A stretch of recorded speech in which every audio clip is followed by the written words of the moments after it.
Welcome to the banker lamp. Please enjoy the video. You start by opening the image and moving straight to the HSL/color panel.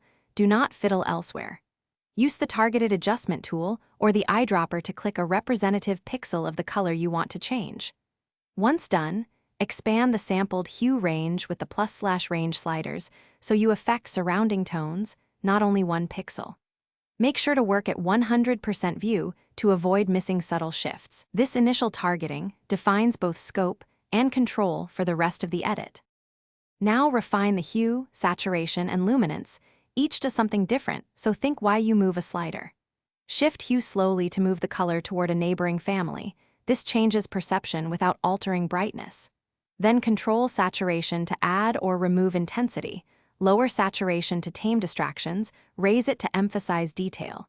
Finally, tweak luminance to lift or sink the tone, making the color pop or recede. As you work, mask if necessary to protect skin, hair, or highlights from finish by isolating the change with a local mask, a graduated filter, or a range mask when global sliders affect too much. Paint the mask, then refine with feather and density so the transition reads natural. Make sure edges blend into surrounding tones. Once satisfied, toggle the before/after to confirm the impact, check for clipped highlights or mudded shadows, and make tiny hue or saturation nudges if necessary. If something looks wrong, reset only the problematic slider and redo the local mask rather than starting over. Thanks for watching. If this was helpful, leave a like and consider subscribing. See you next time.